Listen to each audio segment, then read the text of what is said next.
Welcome back, everyone. Today we're talking about whistleblowing and conflicting loyalties. This lecture examines whistleblowing from both legal and ethical angles. We'll start by defining whistleblowing and discuss the baseline U.S. role of employment at will, which traditionally allowed firing employees for almost any reason. We'll then explore how laws and court cases have carved out protections for whistleblowers, balancing this doctrine. Simultaneously, we will use the framework of ethical theories, for instance, how a utilitarian or a deontologist might view the act of whistleblowing. The talk of real-world case studies, Sullivan versus Harnish, Garcetti versus Sabalos, even the infamous or famous Edward Snowden, whistleblowers in food safety, etc., to ground the discussion. We'll also touch on recent developments in the last 5 or 10 years and international perspectives. By the end, you should see how the frameworks protect or fail whistleblowers. So here's a roadmap of how we'll tackle this topic today. We'll begin with definitions and context, then examine the core conflict between whistleblowing and the employment at will doctrine. Next, we'll survey major U.S. legal protections for whistleblowers, from common law exceptions to landmark federal laws like the False Claims Act, which incentivizes reporting fraud, and modern financial reforms that reward whistleblowers. We won't neglect state-by-state variations either. Next, we'll turn to the public sector whistleblowing, where constitutional free speech rights come into play, and sometimes they fall short, as in the Garcetti case. Midway through the lecture today, the focus is going to shift to ethical theories, providing a moral framework for understanding whistleblowing beyond the law. Again, interweaving these case studies, real stories that illustrate the stakes, from corporate fraud to government surveillance to food safety.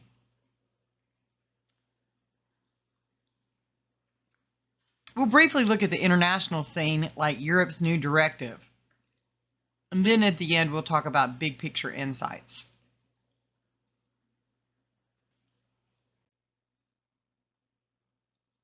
The stark negative side of employment at will for employees can be contrasted to comfortable employment contracts signed between many corporate executives and their companies. Although ordinary workers can be fired for almost any reason, there are a few exceptions, some of which are covered in this chapter.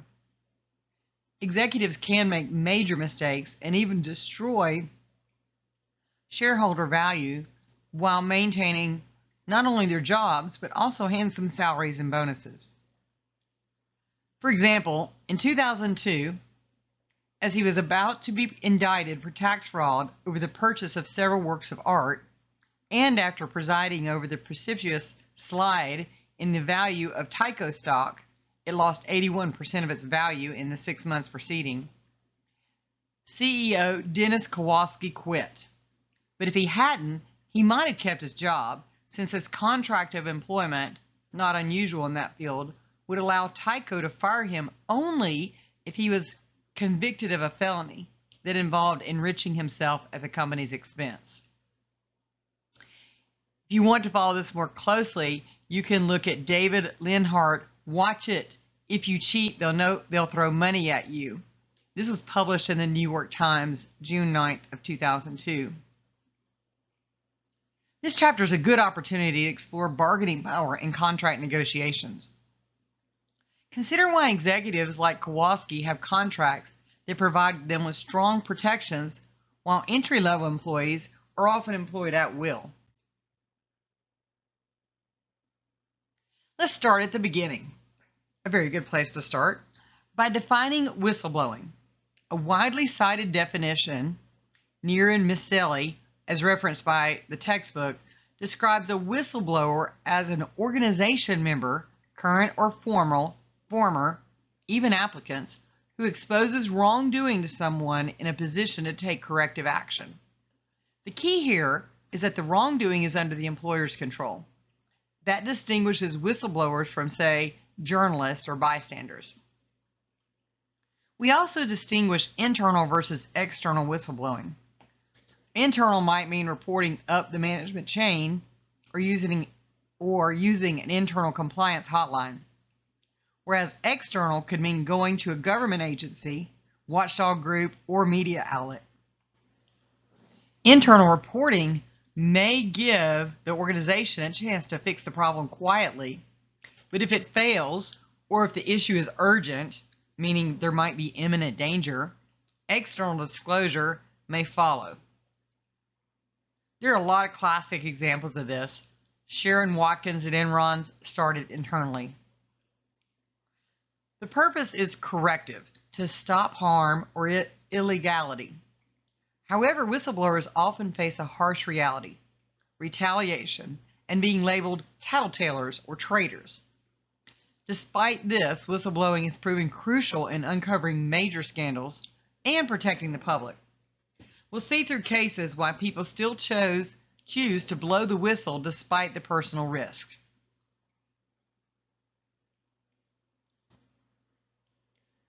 An employee or insider who discloses illegal, immoral, or illegitimate practices under the employer's control to someone who can affect the circumstances is how we define a whistleblower. The employment at will doctrine is foundational in U.S. employment law. It basically means you serve at the will of your employer. As one source notes, before the late 1950s, courts viewed any reason for firing, even a morally outrageous one, as permissible under an at-will employment. Under employment at will, an employer generally may terminate an employee at will with or without cause. There was no inherent legal right to keep your job. Of course, there have been long statutory exceptions, and by the mid-20th century, things like Title VII of the Civil Rights Act prohibited firing based on race, sex, etc. But if you reported your boss's wrongdoing and got fired out of spite, at common law, the doctrine offered no relief historically. And so this created an obvious ethical dilemma. An employee might feel a duty to report a serious wrongdoing, yet the law said the company could fire them. Throughout the 20th century, that tension led to some new exceptions, some of them crafted by courts, some by legislatures. As we'll see, whistleblower protections largely emerge as exceptions to employment at will, carving out scenarios where firing someone is against public policy. Keep in mind, though, that employment at will is still the baseline in most states. Understanding it helps us appreciate why whistleblower laws are needed. There's a really great website called whistleblowers.org, and their website states, "We promote corporate and government accountability by protecting whistleblowers, advancing occupational free speech, and empowering citizen activists. We educate the public about the importance of whistleblowing and lead campaigns to enact whistleblower protection laws, both domestically and internationally. We're a nonpartisan, nonprofit 501c3 organization." This is a great website to learn more about whistleblowing. Now, the default rule in the U.S. is that in the absence of a contract, employment is at will. An employer can fire an employee for any reason or no reason at all, as long as it's not illegal. The 19th century origin here, established in the 1800s to promote labor market flexibility. Initially, courts upheld nearly absolute managerial discretion in hiring and firing. So, regarding employee impact, this creates insecurity. Workers can be terminated arbitrarily. Only a few exceptions, like the discrimination laws and union activities, were recognized at first. There's a lot of ethical tension surrounding this. Employment at will can conflict with ethical duties. For example, firing somebody for raising safety concerns. or refusing illegal orders is legal under pure at will, but clearly morally problematic. We also have modern pressures. Over time, public policy and statutes have chipped away at will to protect employees in certain situations, including many whistleblowing scenarios. And so this sets the stage for whistleblower protection laws. The public policy exception is the legal innovation that started to protect whistleblowers in the absence of a contract or statute. It essentially asks, was the employee fired for doing something we as a society want to encourage, or for refusing to do something we condemn? If yes, the firing is wrongful despite at will. The example in your textbook from 1959, Peterman, involved an employee ordered to lie under oath. The court said firing him for refusing was unlawful because it undermines the integrity of our justice system. After that, through the 1960s all the way through the 80s, many state courts followed suit. However, each state defined it differently. Some states have a broad view of public policy. For example, any law violation or even professional ethics could qualify, while others are very narrow. For instance, a classic narrow view was New York's early stance. It only protected employees if they refused to perform an act that in itself is illegal. And later, New York added a statute protecting reports of specific dangers to public health and safety, but it was still quite narrow. Contrast that with, say, New Jersey's SEPA statute, which broadly covers reporting any illegal or unethical acts, and I'll discuss this more in a minute. It's important to note that even today, not every state covers all forms of whistleblowing under public policy. A few states, as noted, still don't recognize a general wrongful discharge claim for whistleblowers unless a specific law applies. So the patchwork of protections began here and continues to evolve alongside statutory law. This exception bridges ethics and law. It legally reinforces that employees shouldn't be punished for obeying the law or for protecting the public. Now, here we see a high-level overview of whistleblower protection. The phrase in the textbook is that these laws are scattered and they follow no pattern. And it's really apt. It means if you're advising a whistleblower or a company, you have to navigate a complex map of protections. For example, an employee of a private manufacturing company might be protected under common law if their state recognizes public policy tort and the scenario fits. Say they reported illegal dumping of chemicals. Some states would allow a wrongful discharge lawsuit for firing them. If that same person reported a federal environmental violation, a federal statute like the Clean Air Act's whistleblower section that's enforced by OSHA might also protect them. There are over 20 federal statutes enforced by OSHA alone that cover whistleblowing. It covers things like workplace safety, environmental laws, consumer product safety, etc. Then we have high-profile laws, the Whistleblower Protection Act, the WPA of 1989, for federal government workers, and it was also enhanced in 2012. The Sarbanes-Oxley Act, sometimes referred to as SOX, which, after Enron, protected employees of publicly traded companies who report shareholder fraud. And the Dodd-Frank, which we'll talk more about a bit later, added strong financial industry incentives. Some laws even protect monetary rewards to whistleblowers. For example, the False Claims Act and the Dodd-Frank's SEC program. The key takeaway here is that multiple layers of law now modify the pure at-will rule when it comes to whistleblowing. And companies know this. SOX, for instance, required public companies to set up internal whistleblower systems and prohibits retaliation, which was a big shift. We'll delve into a few major laws next for specifics. False Claims Act, FCA, is a cornerstone of whistleblower law. It was enacted in 1863 during the Civil War, thus named Lincoln's Law, to combat fraud by military suppliers. It empowers private whistleblowers, called relators, to sue on behalf of the government for fraud and share in recoveries. Think of it as a public-private partnership against fraud.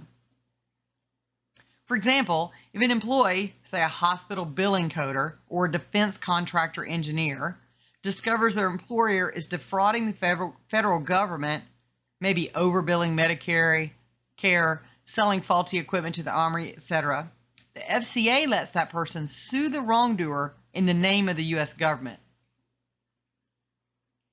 Qui tam is a Latin shorthand for he who sues for the king as well as himself. The qui tam provision allows a whistleblower to file a lawsuit alleging fraud against the government programs. The government may intervene in the case or let the whistleblower proceed.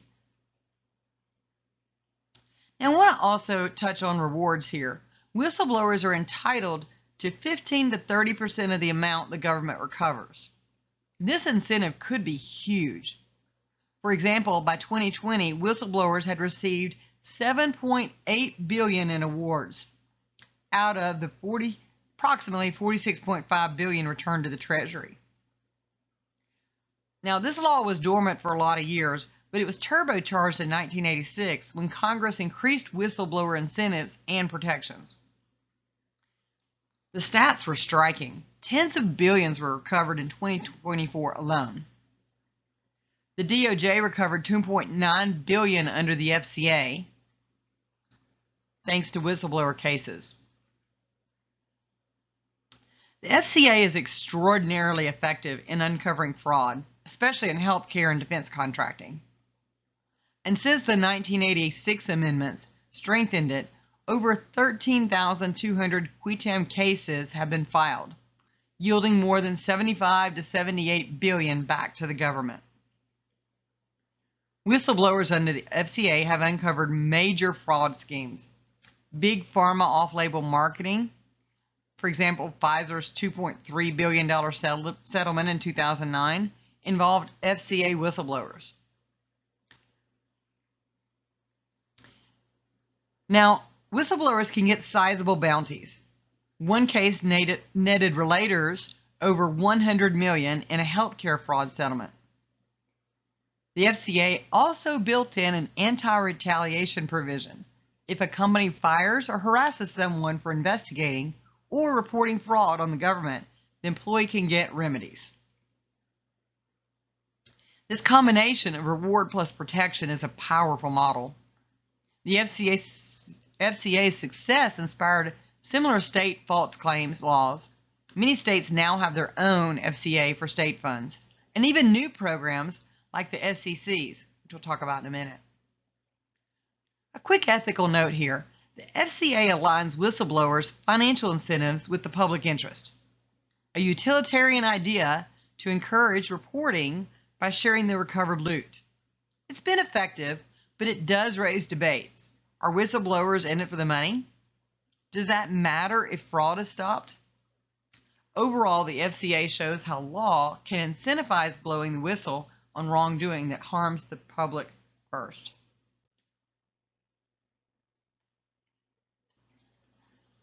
Whistleblowing in the corporate context got a huge boost from these two laws.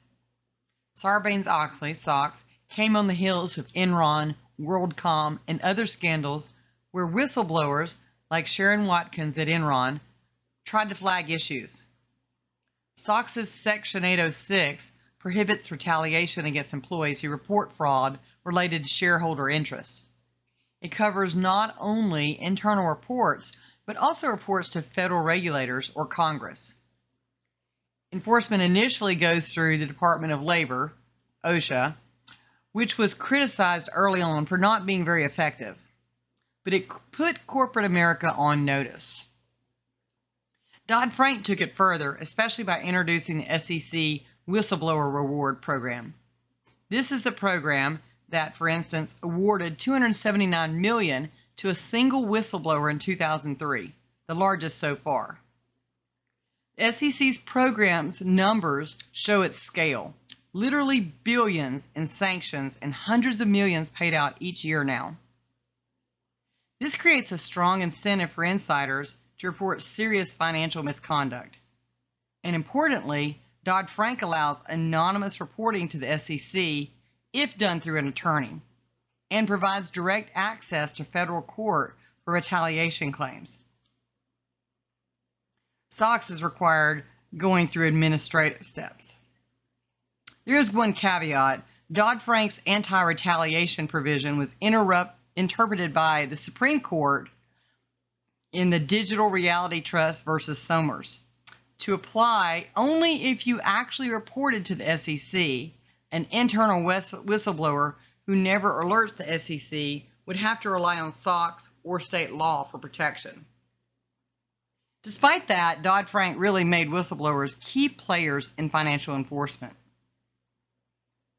If we look at the big picture here, the legal environment for corporate whistleblowing today means an employee has both internal options, and the company is expected to listen thanks to SOX, and external options, report to the SEC with potential reward.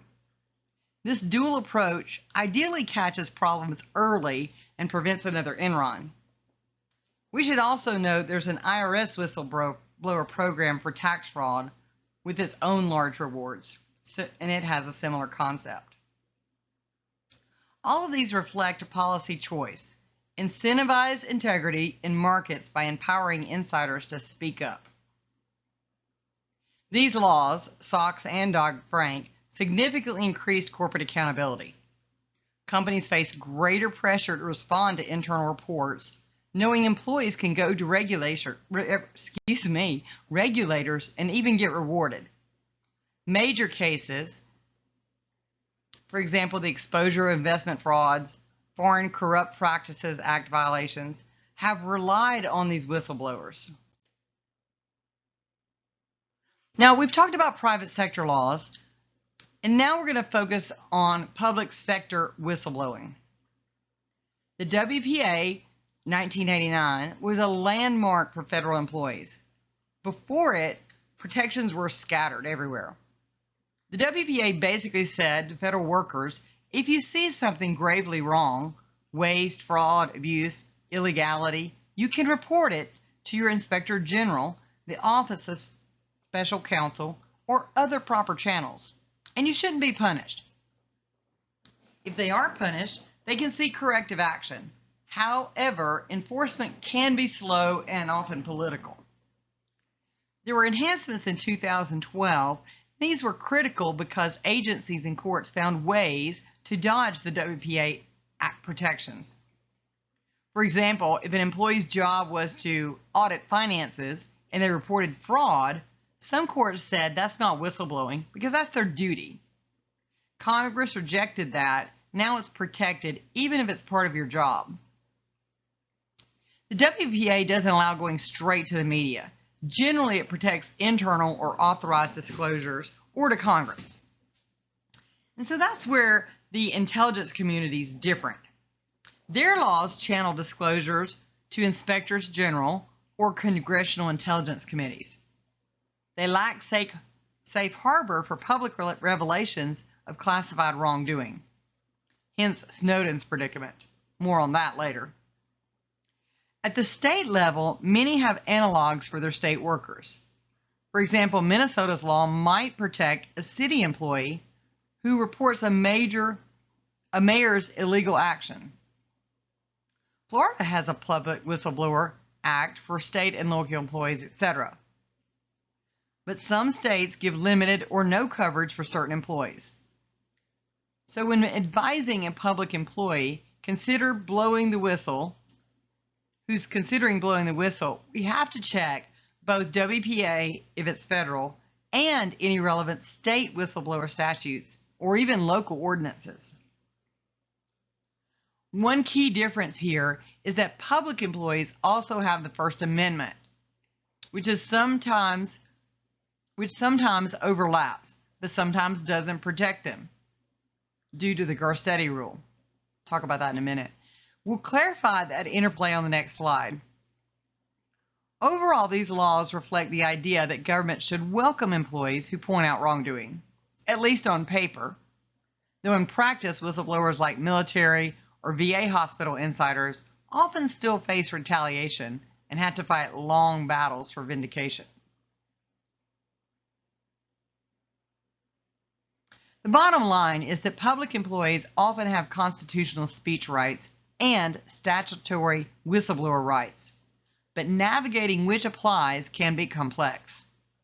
The WPA and similar laws attempt to ensure government workers can speak up about government misconduct without committing career suicide. This slide is about how the Constitution intersects with whistleblowing for government workers. The key case, Garcetti versus Ceballos, really rocked the world of public employee whistleblowing in 2006. Essentially, the court drew a bright line. When you're doing your job, your official duties, your speech is the government speech, and the First Amendment doesn't protect you from your employer's discipline.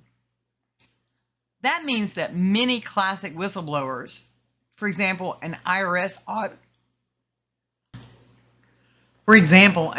auditor who internally reports tax fraud up the chain, are not protected by the First Amendment if disciplined, because that's their job to report it.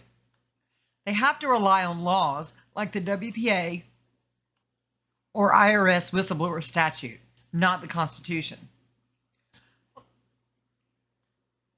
On the other hand, if the same IRS auditor wrote a blog post on their own time exposing a pattern of corruption, not using internal channels, it could be considered speaking as a citizen on a matter of public concern.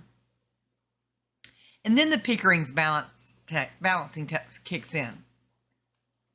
Under Pickering, courts weigh the employee's free speech interest and public value of the speech against the government employer's interest in an efficient, disruption-free workplace. This can protect whistleblowers who go public, but it's risky and fact-specific. Many whistleblowers understandably report internally first, as they're often required to do by policy, which ironically under Garcetti means no First Amendment protection.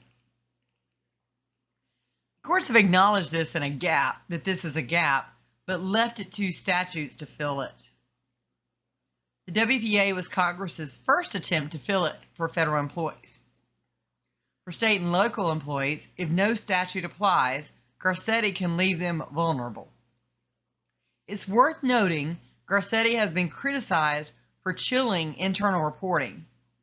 Some say it essentially encouraged employees to blow the whistle externally to be seen as citizens rather than through safe internal channels.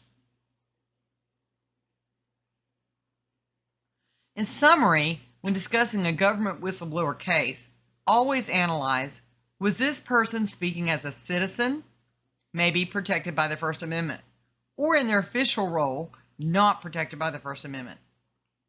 Then turn to the specific whistleblower laws to see if they're covered there. The interplay can be complex, and sometimes a whistleblower might lose a First Amendment case. Garcetti has caused many to lose, but still win under a statute or vice versa. The First Amendment offers a backstop.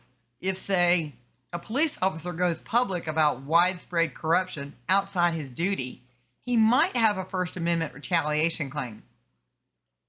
But if it was an internal memo as part of the job, he must look to whistleblower statutes for relief. So let's compare two real-world state approaches to highlight variability. New York, until recently, had one of the most notoriously narrow private sector whistleblower statutes. It basically said you're only protected if you blow the whistle on something like a substantial danger to public health or safety. Think nuclear power plant safety issues, etc. Or if you're a healthcare worker reporting patient safety issues or Medicaid fraud. Financial shenanigans in a hedge fund? Not covered. That's why Mr. Sullivan in Sullivan versus Harnish in the New York Court of Appeals in 2012 lost. He was a hedge fund compliance officer. You'd think we'd want to protect compliance folks raising ethical flags. The New York Court of Appeals, however, said no go. They had previously in Wider protected an attorney fired for insisting on his ethical duty that is unique to lawyers, but they refused to extend that principle on other professionals like Sullivan. The dissent in Sullivan basically said that this is a bad message. It tells compliance officers to keep quiet or lose their job. Now note, in 2022, New York did update its law to broaden protections beyond just health and safety, partly in reaction to being out of step. Now, New Jersey's broad statute is the Conscientious Employee Protection Act, SEPA. By contrast, this is often called the model whistleblower law and is seen among the strongest laws.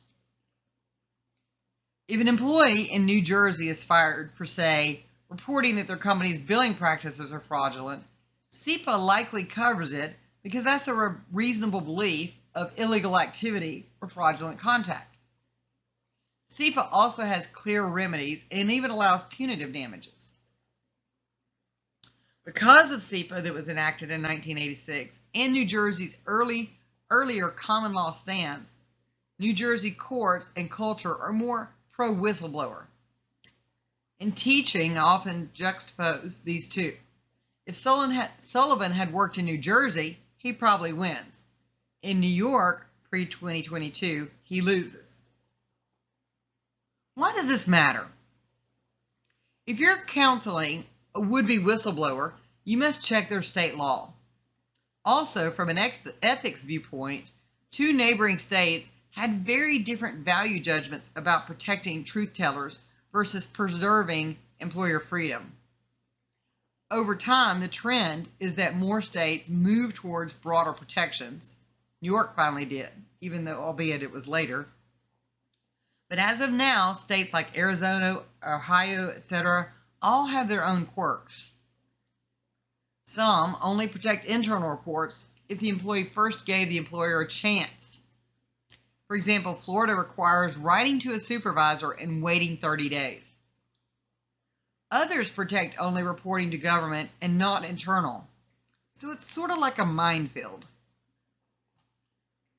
The big picture here is that location matters. So whistleblowers have to navigate not just their courage, but a legally geography puzzle. This slide hits the human element, what we call the whistleblower's dilemma. It's not just a legal calculation, it's deeply personal and ethical. Many whistleblowers describe nights of lost sleep, weighing their duty to do the right thing against the very real possibility of wrecking their career. Our textbook highlighted this doing the right thing versus the personal and professional risk. Whistleblowers often face a gut-wrenching conflict between loyalty to their employer team and moral integrity or duty to the public. Reporting wrongdoing can feel like betraying colleagues or the company, yet staying silent can mean complicity in harm. This inner turmoil is a classic ethical dilemma. Fear of retaliation is pervasive. Will I lose my job? Be blacklisted in my industry? Face harassment or lawsuits? Approximately 2/3 of U.S. workers who reported misconduct said they faced some form of retaliation. This chilling effect makes many think twice before speaking up. Legal protections attempt to mitigate this, but fear remains very real. So let me propose a composite scenario. Consider Dr. Judy H. She knows a drug trial in her company is hiding adverse patient data. Reporting it could protect patients and scientific integrity, but her boss will view it as a betrayal and she might be ostracized or fired. Ethically, we might say, of course she should report it. But put yourself in her shoes. Maybe she has a family to support. Maybe the company is the major employer in the town. Futility and silence is another part of the dilemma, a belief that nothing will change. Many potential whistleblowers worry that even if they speak up, management will ignore it or cover it up, and they'll suffer for no benefit. Studies show significant percentages of employees stay silent because they think no action will be taken, or it's not worth the personal cost. This is why fear and uncertainty often keep people silent. Data from surveys like SafeCall's whistleblowing report show the top reasons employees don't report are fear of legal or financial consequences and fear of reputational harm. Personal cost versus public good. Blowing the whistle can save lives, protect the consumers, or stop massive fraud, clearly serving the greater good. But the personal cost can be devastating. Career halted, relationships shattered, stress and health impacts, even legal prosecution in some cases. For example, national security leaks. Whistleblowers often weigh conscience against these potential sacrifices. Essentially, people ask themselves, will I be seen as a snitch? Will I be sued? Will anyone even listen? These are powerful deterrents. Moreover, some whistleblowers who did speak up internally have seen nothing happen. Perhaps even the wrongdoers got promoted. That leads to cynicism and silence, a phenomenon called the code of silence in some industries. So they face a classic ethical dilemma, often framed as loyalty versus honesty, or self-interest versus public interest. It's not that whistleblowers lack loyalty. Many actually are loyal to the mission or the values of the organization, which is why they speak up when those values are betrayed by wrongdoing. But they are perceived as disloyal by those who benefit from the status quo. Recognizing this dilemma is important because it underpins why we need both legal support to shift the cost-benefit calculus by reducing retaliation risk, and ethical support, creating a workplace culture where speaking up is honored, not punished. Case in point here, an ethical puzzle, if you were. An engineer discovers a fatal flaw in a product that management refuses to fix due to cost. If he goes public, the product recall could save lives, but he will certainly be fired and might never work in the industry again. There's no easy answer, which is why strong legal protections and a supportive ethical culture are critical. Now let's apply some ethical theories here. You remember this from the last chapter we discussed. First, utilitarianism. We can also call this consequentialism. A whistleblowing decision is evaluated by its outcomes, the greatest good for the greatest number. Think of this as a cost-benefit analysis, but in moral terms. We ask, if I blow the whistle, who are all the stakeholders affected and how? Does it lead to more overall happiness, well-being, or more suffering? For example, a chemical plant worker knows of a pollution cover-up. Blowing the whistle might lead to fines and layoffs, pain for the company and employees, but prevents positioning a community's water, which is a huge benefit. A utilitarian likely concludes the whistleblower should act because the public health benefits outweigh the costs. In fact, many major whistleblower revelations, for example, Watergate's Deep Throat, are later seen as a benefit to society. The aggregate good, truth, accountability, trump the harm to a few powerful individuals. The revelations of Deep Throat, perhaps the most celebrated and successful whistleblower yet, provided crucial information to Bob Woodward and Carl Bernstein of the Washington Post concerning Watergate's burglary.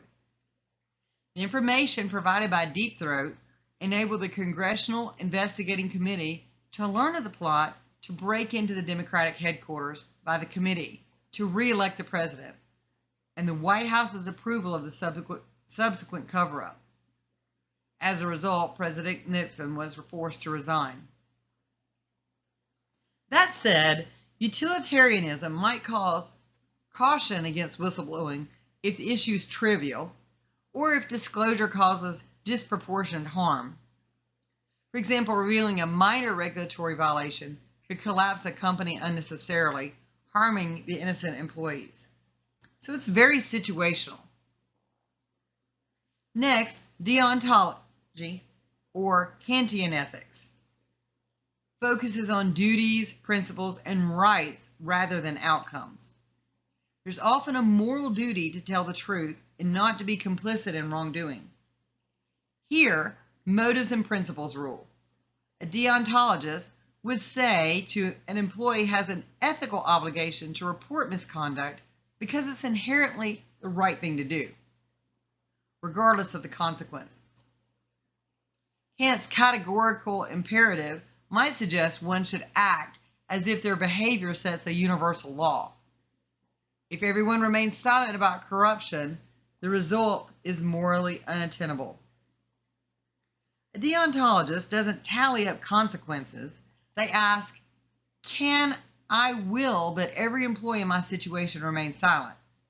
No, that would allow wrongdoing to flourish, which is not a world we want.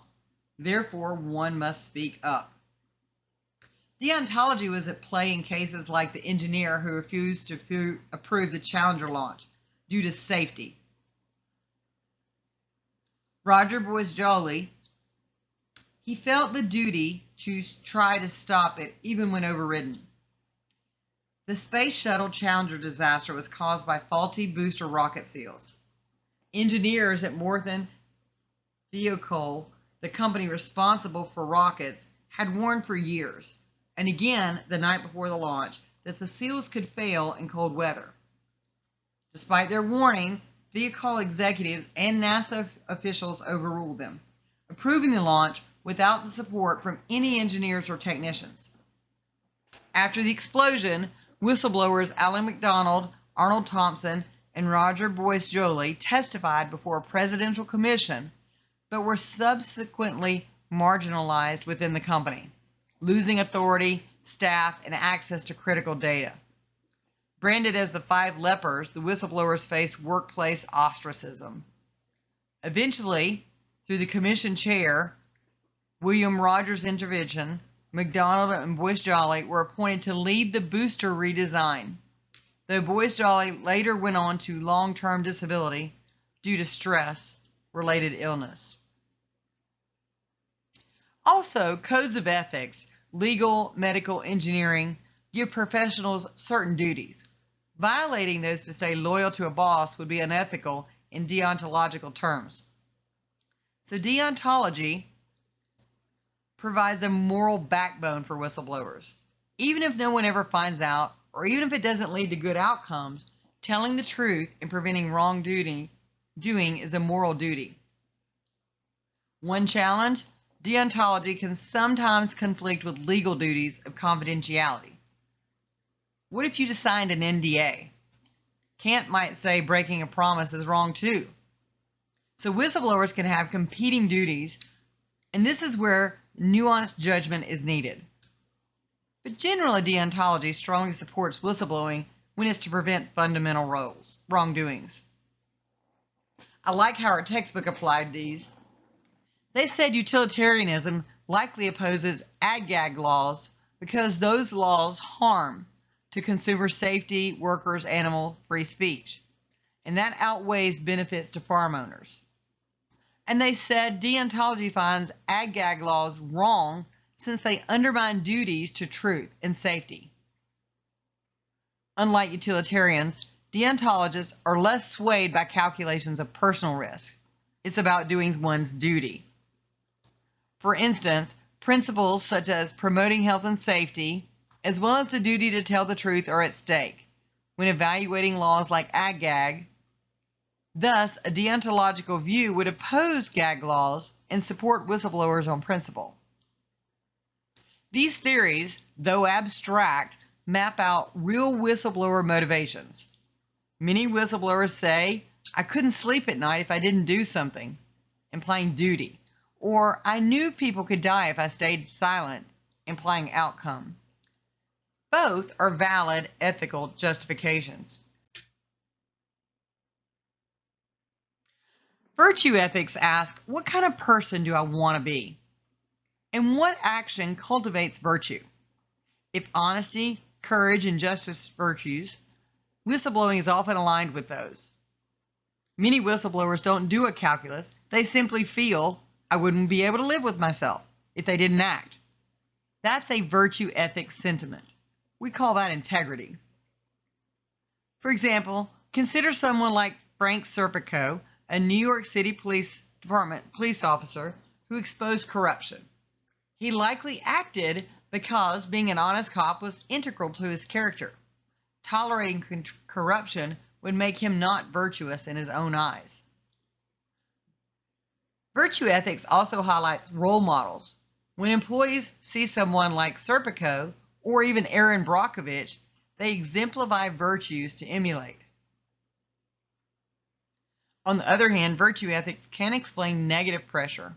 Some workplaces valorize loyalty as the top virtue, leading to villainizing whistleblowers as traitors. A virtuous response is to redefine loyalty as loyalty to the public good or the organization's higher values, not to shielding wrongdoing. The textbook noted how different communities have different habits of goodness. For example, activists value speaking out as virtuous, whereas a tight-knit company might value loyalty and silence as a, quote, misguided virtue.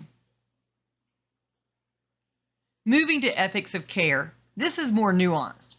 Ethics of care emphasizes relationships, empathy, and caring responsibilities. It asks how actions might affect the network of care and trust between people. It doesn't give a simple yes, blow the whistle, or no, stay quiet answer. It says, consider all relationships and try to care for everyone involved. A whistleblower motivated by care might first approach a wrongdoer privately. Hey, I'm concerned this could hurt people. Can we fix it? That's a caring step to both the wrongdoer and the potential victims. If rebuffed, then the caring stance shifts to those at risk. Ethics of care often comes up in fields like nursing or teaching, where relational responsibility is paramount. A teacher might blow the whistle on a hazardous school condition out of care for her students. However, she might struggle because she also cares about the school's reputation and her colleagues. A care analysis weighs these relational duties. The textbook implies care ethicists might seek a balanced solution or adaptive law.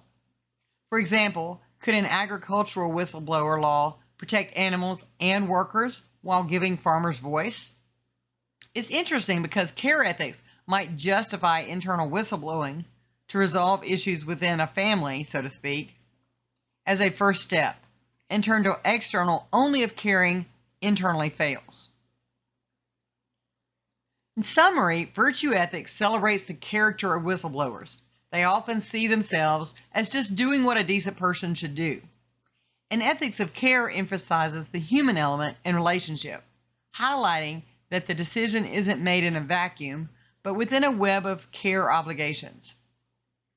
Ethics of care reminds us that whistleblowers are people embedded in relationships.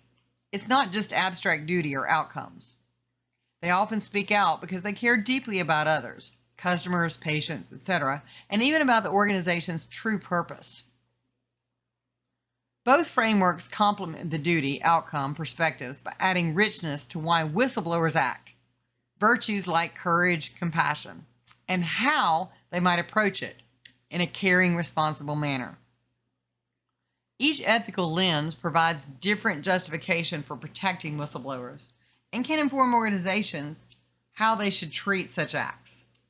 Maybe, perhaps, honor them as virtuous or handle them with care to all involved. This is one of the most famous or infamous whistleblower cases of our time.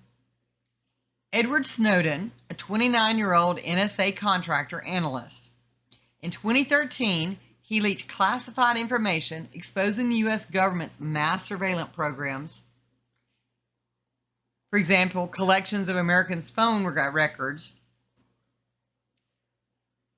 And what he revealed was highly secret programs by NSA and its UK counterpart, the GC headquarters, monitoring global communications. The public learned for the first time of the extent of data being collected on ordinary citizens in the name of national security. This sparked intense debates on privacy versus security. An appeals court later found at least one program was unlawful. Edward Snowden forces us to grapple with the boundary between whistleblowing and leaking. He disclosed a trove of classified documents to journalists, not through Inspector General. Why? He said that the internal channels wouldn't work for his situation. Previous NSA employees, like Thomas Drake, tried internal routes and were still prosecuted.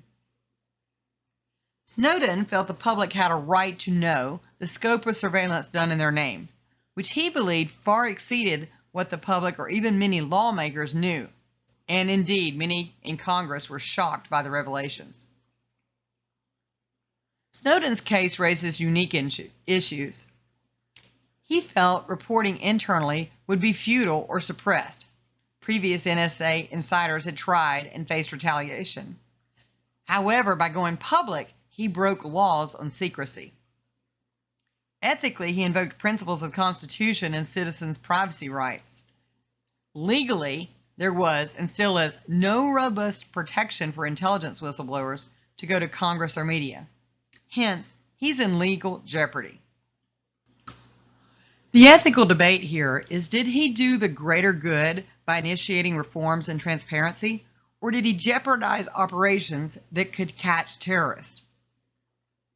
A utilitarian might say the benefit, restoring civil liberties, ensuring agencies operate within the law, outweighed the speculative harm. The government claimed damage, but an appellate court said officials lied about these programs, which undermines their credibility. A deontologist would focus on his duty to uphold the Constitution. Snowden himself often cites his oath to defend the Constitution, implying the NSA was violating it, so he felt a duty to blow the whistle on that. The U.S. government charged Snowden under the Espionage Act, a World War I era law, with theft and unauthorized communication of national defense information. Facing charges that could mean decades in prison, Snowden fled the U.S. and eventually received asylum in Russia, where he remains in exile. His passports were revoked, limiting his travel. Legally, however, the Espionage Act has no public interest defense. It's a blunt instrument. If Snowden stood trial, he couldn't argue that it was for the public good as a defense. The law doesn't care about intent or benefit, only that classified info was given to unauthorized persons. That's why NWC's Stephen Cohn and others argue applying for the Espionage Act to whistleblowers is problematic. It was meant for spies, not for people trying to inform their country. So Snowden's plight highlights the gap in protections for national security whistleblowers. Under the Whistleblowers Protection Act, WPA, he's not covered. Contractors only got some protections in 2012, but not for public disclosures. There is an IC whistleblower program, but it's limited to going to Congress, and even if that has pitfalls. Some see Snowden as a case for creating a safe channel to report mass wrongdoing in secret programs without being jailed. Internationally, some countries have offered him asylum, reflecting they see him as a human rights defender. The U.S. government stands firm that he should face charges. The split opinion is evidence. Polls show younger Americans tend to view him favorably as a whistleblower, while some officials consider him a criminal. So some questions to think about. Was Snowden a real whistleblower or something else? Should whistleblower laws extend to someone like him? It's a test of our values.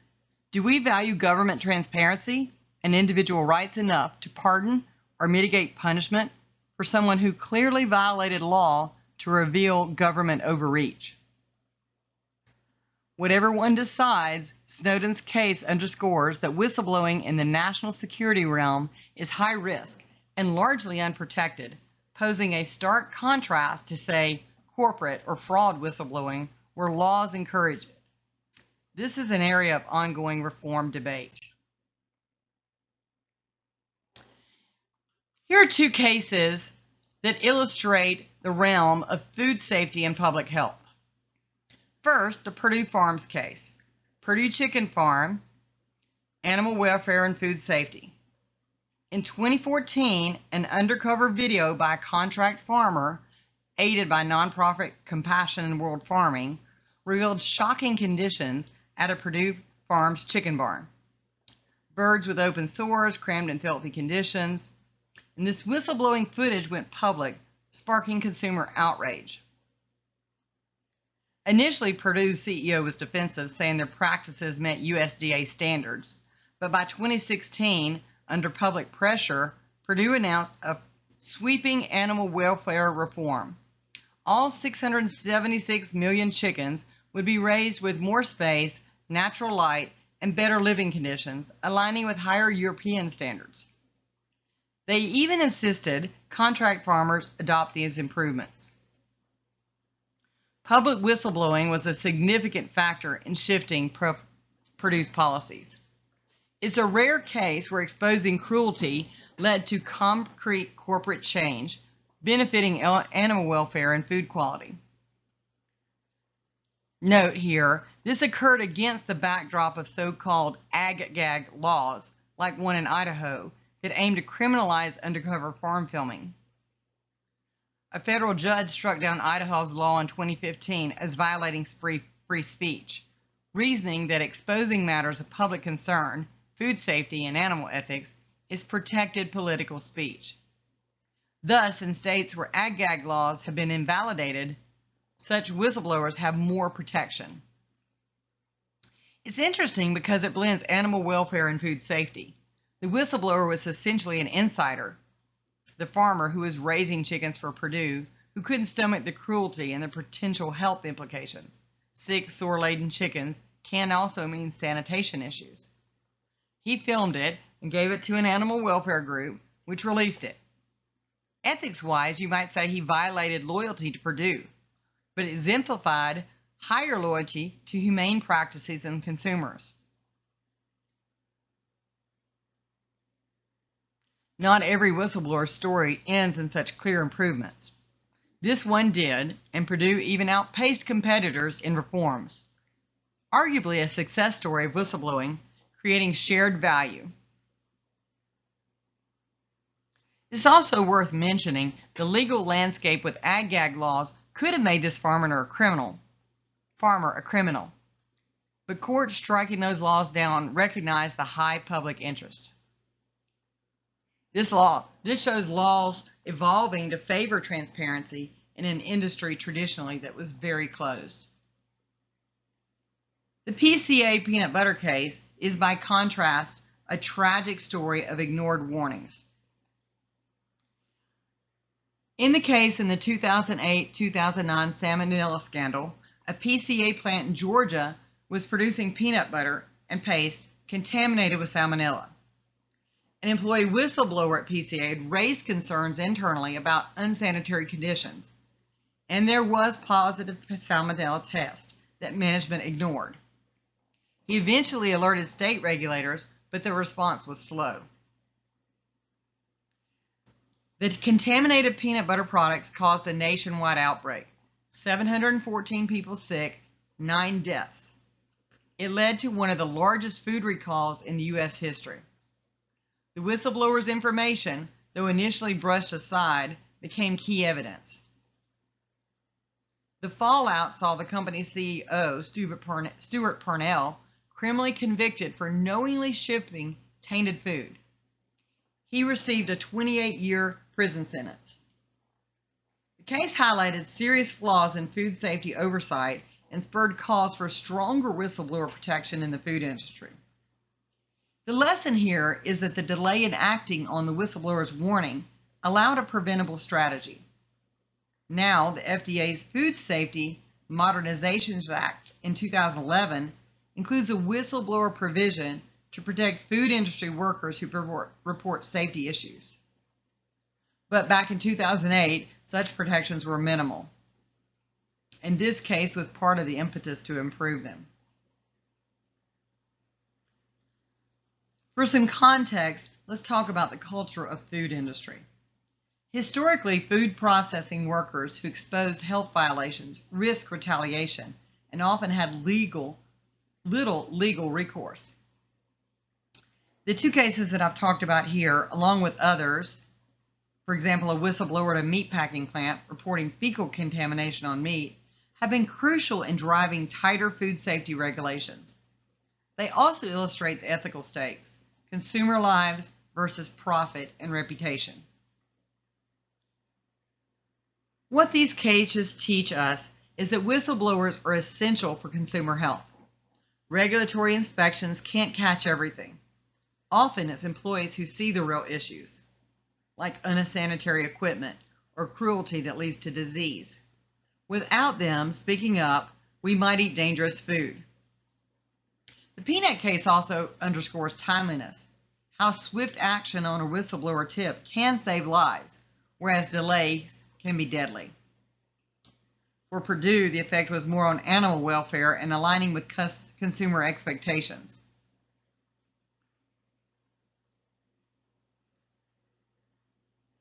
From an ethical lens, in both cases, the whistleblowers prioritized others' well-being, whether it was animals or consumers, over their own job security.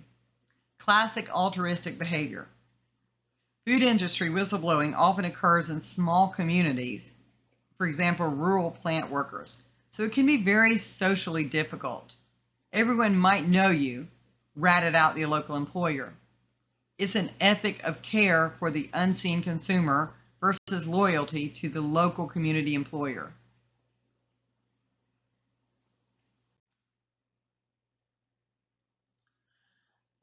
Let's look at another case study.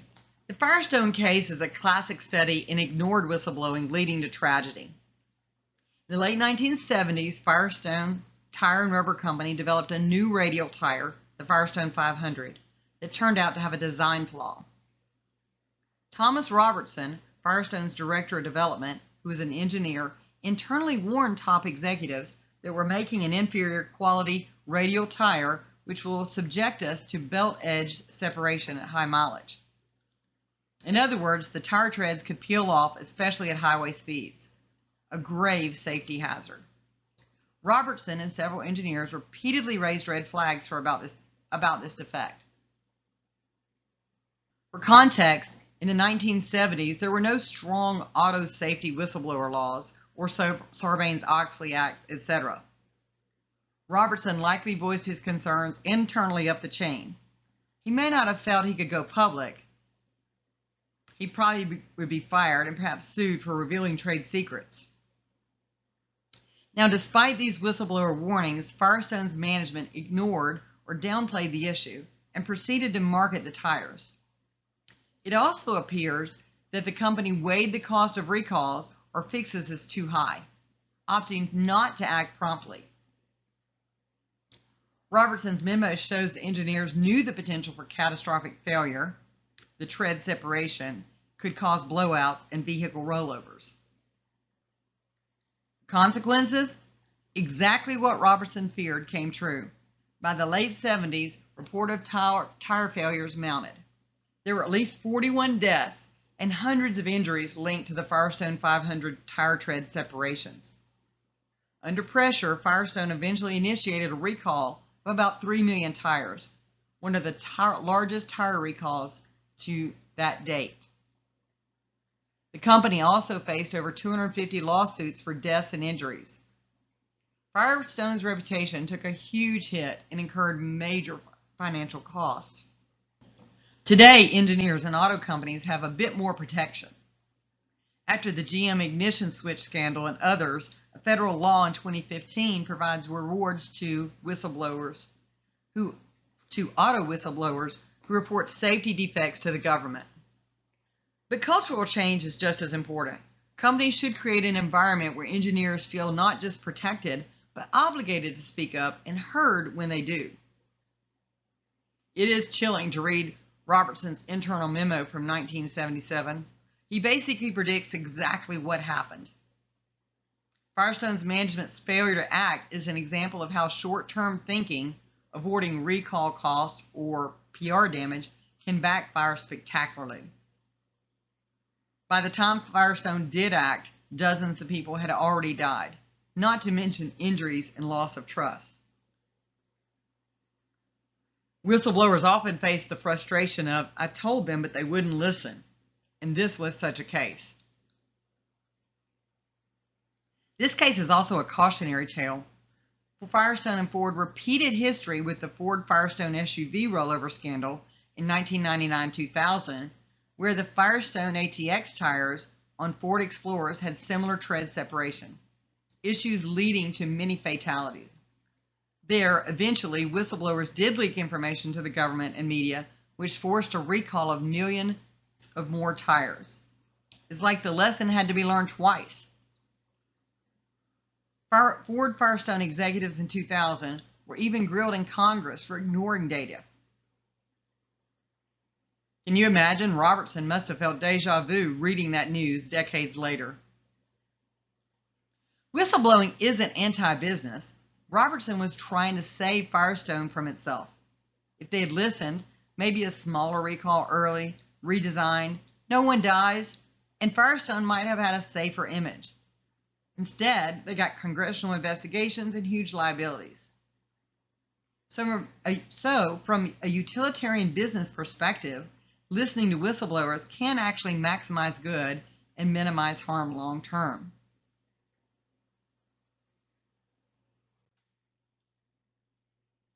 Technology companies present new frontiers for whistleblowing.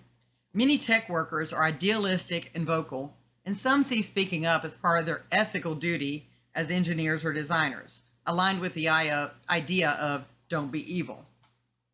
Frances Haugen is a prime example.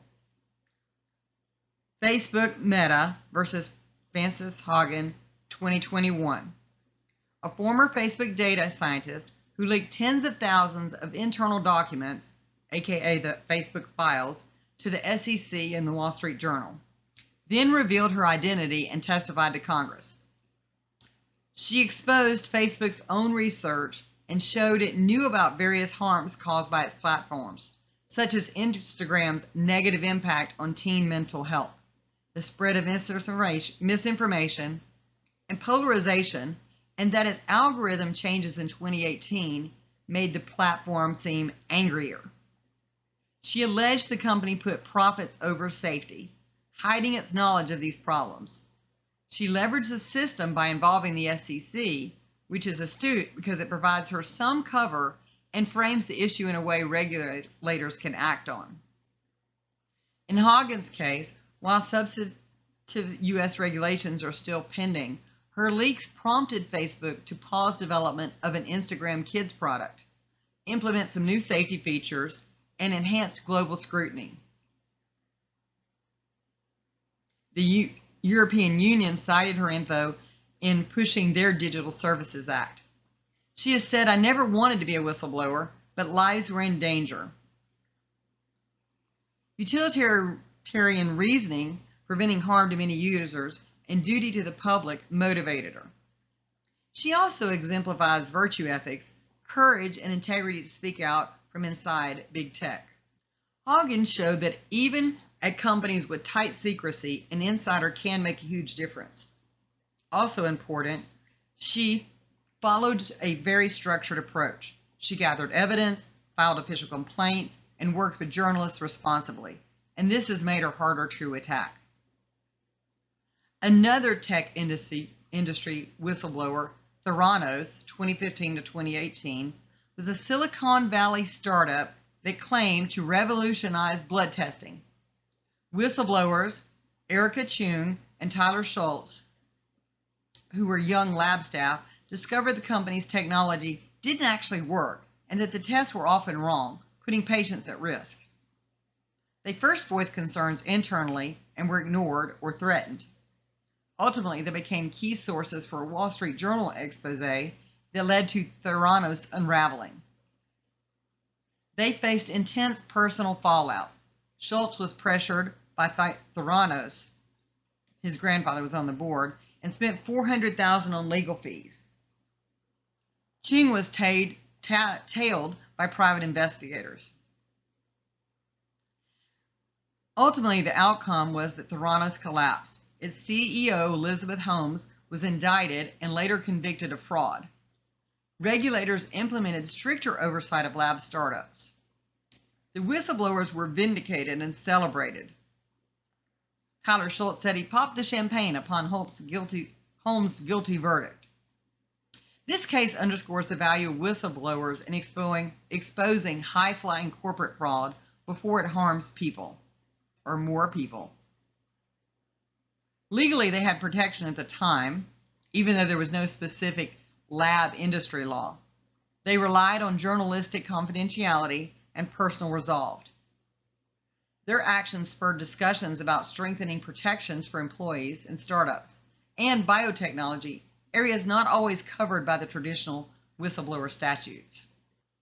It's worth noting culture. Tech companies often require NDAs and discourage speaking out, but there's also a growing movement. For example, Google employees protesting unethical AI contracts. Uber's Susan Fowler exposing harassment, changing Uber's leadership culture. Pinterest and Apple employees speaking out on discrimination. Some have formal whistleblower complaints, others are more public protests. The tech industry's famed move fast and break things ethos is being checked by insiders calling for responsibility, where employees act collectively. Whistleblowing in tech sometimes blurs into activism.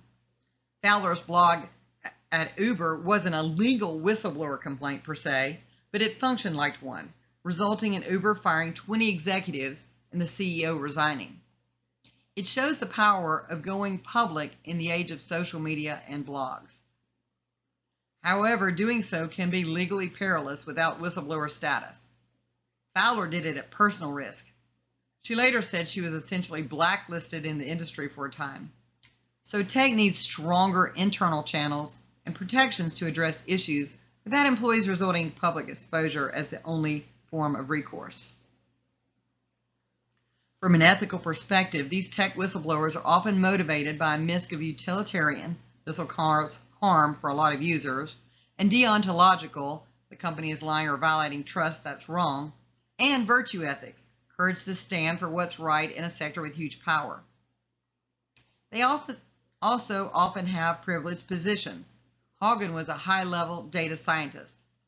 It raises the point that those with in-demand skills might feel a bit safer blowing the whistle because they believe they can find other work, although it's never a guarantee. In summary, whistleblowing is evolving, not just about classic fraud or safety, but about societal impacts of technology and corporate behavior. The laws may lag here. For example, SEC was the hook for Hogan, but we might need specific laws for algorithmic accountability or election interference disclosures. It's a dynamic area to watch, and likely more employees will come forward in tech as awareness grows. I realize this lecture is a bit lengthy, but stay with me. We're going somewhere with this. Here we're going to zoom out. The European Union Directive is a big deal. It effectively forces EU-wide adoption of something akin to what the UK and US have had. Companies in US, which historically might have been hierarchical or closed, must now implement whistleblower hotlines and cannot retaliate. There's also an interesting flip. In Europe, privacy laws, sometimes complicated whistleblower systems, like you can report someone anonymously without violating their privacy rights. The directive tries to balance that, emphasizing confidentiality. and need-to-know handling. Over EU, culture is shifting to accept that encouraging internal reporting is better than suppressing it. Key ideas from the Whistleblower Protection Directive in the EU that was in 2019 are that companies, 50-plus employees, and public bodies must set up safe internal reporting channels. Whistleblowers can report externally to authorities if internal channels don't work or in urgent cases. It bans retaliation against whistleblowers and requires confidentiality. States must provide remedies for reprisals.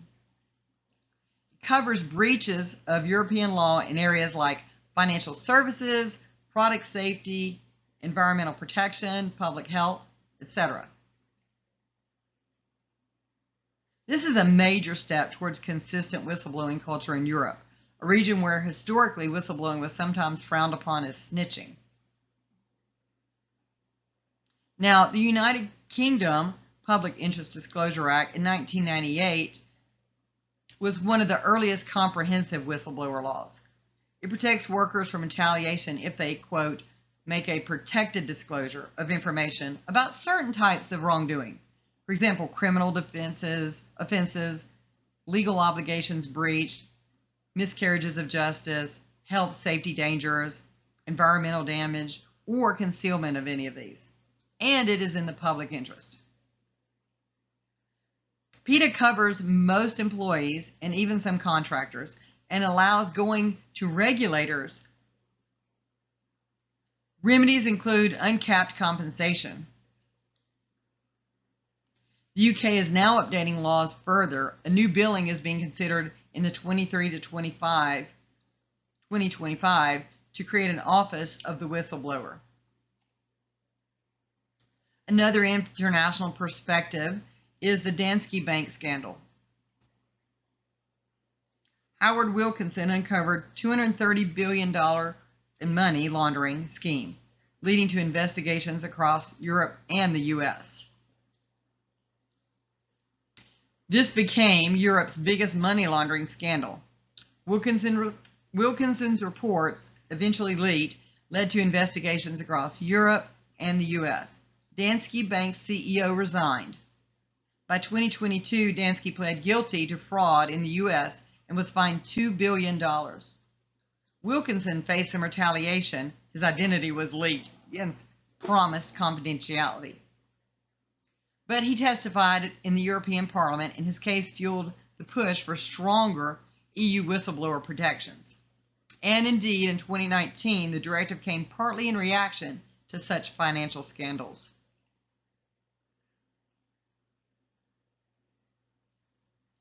This international theme emphasizes that values of transparency and accountability are increasingly global, and whistleblowers are recognized as essential to those values. Multinational companies must now navigate EU versus US or other laws, but a wise compliance approach is to create internal systems that meet the strictest requirements and genuinely encourage employees everywhere to speak up safely. This can actually become a competitive advantage, fostering trust and catching problems early globally. Conversely, companies ignoring the trend risk legal penalties. The EU will fine companies that don't comply with setting up channels, and reputational damage if a whistleblower must go public as a last resort. Regarding the global trend, there's a clear movement towards recognizing whistleblowers as key to fighting corruption, fraud, and abuse internationally. Transnational issues, money laundering, tax evasion, human rights abuses, often come to light thanks to insiders. Whistleblowing is not just an American thing, it's part of becoming an international norms for good. Building a culture of integrity is actually happening. There's a 67% reporting increase. Organizations with strong speak-up cultures see more internal reporting of issues. There's an 89% problem resolution. Issues reported early are more likely to be resolved without external damage. And 3x trust factor. Employees at ethical organizations are 3 times more likely to report concerns internally. We've seen how the law has shifted from the blunt employment at will doctrine to a more nuanced system that carves out protections for those who speak up in the public interest. Key statutes, False Claims Act, SOX, Dodd-Frank, WPA, EU Directive, etc., and court-made exceptions reflect society's recognition that whistleblowers are crucial for accountability and safety. However, gaps remain, especially in certain jurisdictions and in areas like national security. Ongoing reforms aim to close these gaps. Whistleblowing sits at the intersection of moral philosophy and real-world action. Utilitarian calculations support it when it prevents greater harm. Deontological duty impels truth-telling.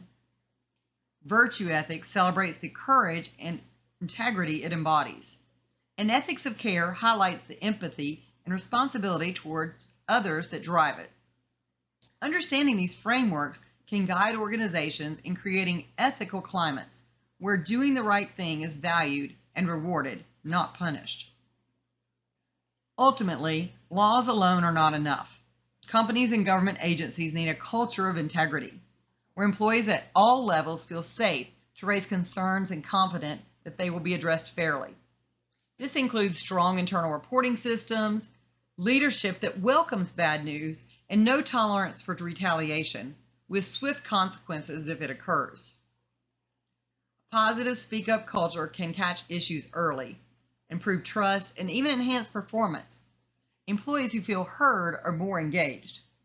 Whistleblowers should be seen not as antagonists, but as partners in risk management and ethics.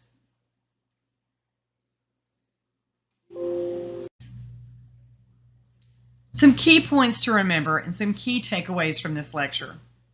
Whistleblowing is essential for exposing wrongdoing, protecting the public, and holding organizations accountable. The employment at will doctrine is the default in the U.S., but many exceptions now protect whistleblowers. Legal protections include public policy exceptions, state level torts, federal statutes, for example, the False Claims Act, SOX, Dodd-Frank, WPA, industry-specific and state-specific laws. Ethical frameworks, utilitarianism, deontology, virtue ethics, ethics of care, offer different justifications for blowing the whistle. Recent case studies, Snowden, Hagen, Food Safety, Theranos, Firestone, show the real-world risk and impacts of whistleblowing. Retaliation remains a threat, but protections and cultural shifts are slowly improving. International laws, the EU Directive, the UK PETA, are expanding whistleblower safeguards globally. Whistleblowing is not just about law. It's a deeply ethical act that often requires personal courage. While the U.S. has a fragmented system of protections, progress is being made, though. Think of yourselves not just as future professionals, but also as ethical actors in your workplaces. You may one day be in a position to speak up or protect someone who does.